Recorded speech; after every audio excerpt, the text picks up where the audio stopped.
जो मन संचालन हम लोग के कर रहे हैं और साल में एक बार आने का वचन दिए हैं।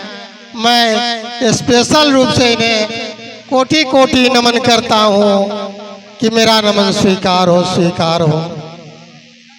बहन, सभी गुरु भाई गुरु बहना, चाहे संगीत के माध्यम से चाहे चर्चा के माध्यम से शिव गुरु के प्रति समझाने का प्रयास कर रहे हैं कि शिव का शीश बनिए, हम सब चले शिव की ओर। ये सोच लीजिए बहन, हम सब चले शिव की ओर। शिव को गुरु बना करके देखिए। ए बहन, जाना है शांति से जाइए, कौतूहल मत कीजिए। हम सब चले शिव की ओर।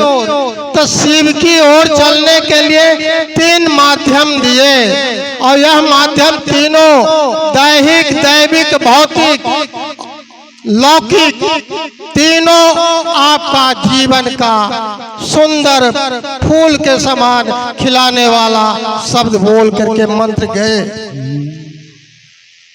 जब तक सूरज चांद रहेगा तब तक हमारे हरेंद्र भैया इस धरती के महामानव, महान मानव कहलाएंगे। महामानव स्वामी विवेकानंद आए, स्वामी कहलाए। जितने भी धरती पर आए कुछ न कुछ उपाधि, लेकिन को महानता का स्वरूप मिला।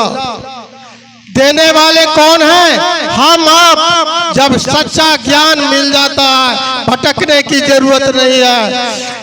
आप जानते हैं कि तुलसीदास भी रामायण लिखा तो पत्नी का बहुत प्यारा था। यही सावन और भादों का महीना में नदी लाश के सहारे पार किया था और ससुराल सर्प लटका हुआ वहां गया और सर्प लटका हुआ में पत्नी एक ही ठेस दिया था तो स्वयंभू शब्द लिख करके रामायण लिख दिया। सबसे पहले स्वयंभू। तो हम लोग किनके शिष्य बने हैं? स्वयंभू को, जो स्वयं आया, जो स्वयं आया, वो धरती पर स्वयं आया है, माँ के ओद्र से नहीं आया है। और जितने भी धरती पर आए हैं हम लोग सब माँ के ओद्र से आए हैं।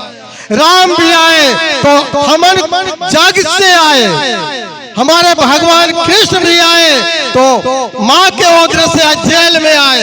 सब जानते भर में, लेकिन हम लोग किनका शिष्य है? स्वयंभू का, जो हारा हारा महादेव कहते हैं, शंकर कहते हैं, औघड़दानी कहते हैं, उनका शिष्य है। मुसलमान भाई लोग भी जानते हैं खुदा, बोलता है खुदा।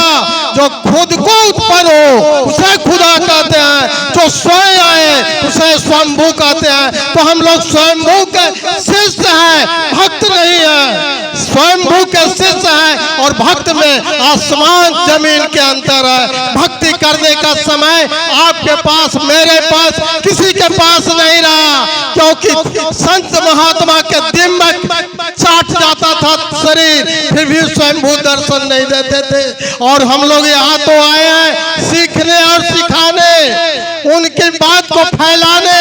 यदि हम फैलाते हैं, यदि अपने दिल से 10 आदमी को आप शिष्य बना देते हैं तो आपका एक भी शिष्य यदि कारगर हो गया तो भारत के कोने कोने में आपका ही नाम रहेगा। जैसे अभी हरेंद्र भैया शिष्य बने, पहले बने और ज्ञान खोजे तो हम